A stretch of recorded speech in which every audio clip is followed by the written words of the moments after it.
नमस्कार दोस्तों, स्वागत है आपके अपने एजुकेशनल चैनल द के ऑलराउंडर पर। मैं हूं आपकी दोस्त शोभा कुमारी और आज मैं आपके लिए गणित का एक बहुत ही महत्वपूर्ण अध्याय लेकर आई हूं। जी हां, आज हम बात करेंगे क्लास 10वीं के त्रिकोणमिति चैप्टर की, जिसे अक्सर बच्चे कठिन मानते हैं। लेकिन घबराइए मत, क्योंकि आज मैं आपको इसे इतनी आसान भाषा में समझाऊंगी कि यह आपको बच्चों का खेल लगेगा। इस वीडियो में हम त्रिकोणमिति की मूल बातों से शुरुआत करेंगे और फिर धीरे धीरे आगे बढ़ेंगे। हम त्रिकोणमितीय अनुपातों को समझेंगे, 0, 30, 45, 60 और 90 डिग्री के मान याद करेंगे और यह भी जानेंगे कि त्रिकोणमिति का उपयोग हमारे दैनिक जीवन में कैसे होता है। और हाँ, बोर्ड एग्जाम में अच्छे नंबर लाने के लिए कुछ महत्वपूर्ण टिप्स भी दूंगी। तो दोस्तों, अगर आप त्रिकोणमिति को एक बार में और हमेशा के लिए सीखना चाहते हैं तो इस वीडियो को अंत तक जरूर देखें। और हाँ, वीडियो पसंद आए तो लाइक और शेयर करना न भूलें। तो चलिए दोस्तों, सबसे पहले जानते हैं कि यह त्रिकोणमिति आखिर है क्या भला। दरअसल त्रिकोणमिति दो ग्रीक शब्दों से मिलकर बना है, ट्रिगोनोन जिसका अर्थ है त्रिभुज और मेट्रॉन जिसका अर्थ है मापन। यानी त्रिकोणमिति का सीधा सा मतलब हुआ त्रिभुजों का मापन। अब आप सोच रहे होंगे कि त्रिभुजों को मापने की क्या जरूरत पड़ गई। तो दोस्तों, त्रिभुज कोई आम आकृति नहीं है। ये एक ऐसी बुनियादी आकृति है जिसका उपयोग करके हम कई जटिल आकृतियों को समझ सकते हैं।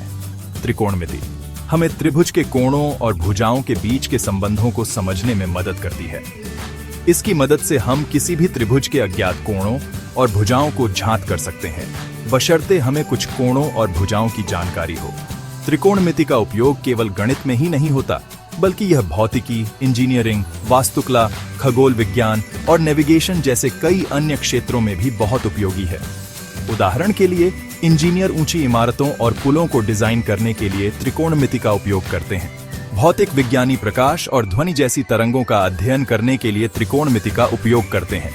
खगोलविद तारों और ग्रहों की दूरी मापने के लिए त्रिकोणमिति का उपयोग करते हैं। तो दोस्तों, जैसा कि आप देख सकते हैं, त्रिकोणमिति एक बहुत ही महत्वपूर्ण विषय है जिसके अनुप्रयोग बहुत व्यापक हैं।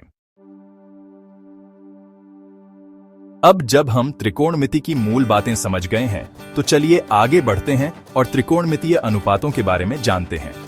त्रिकोणमितीय अनुपात हमें समकोण त्रिभुज के कोणों और भुजाओं के बीच के संबंधों को व्यक्त करने में मदद करते हैं। समकोण त्रिभुज, जैसा कि आप जानते हैं, एक ऐसा त्रिभुज होता है जिसमें एक कोण 90 डिग्री का होता है।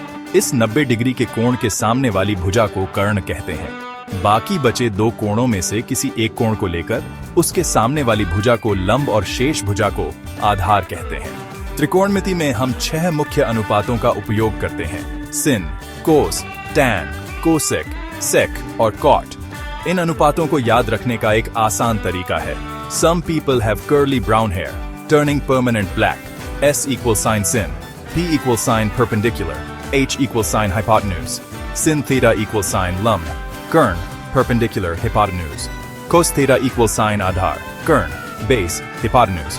Tan theta equals sine lumb. Adhar, perpendicular base. Cosec theta equals sine kern. Lumb, hypotenuse, perpendicular. Sec theta equals sine kern. Adhar, hypotenuse, base. Cot theta equals sine adhar. Lumb, base, perpendicular.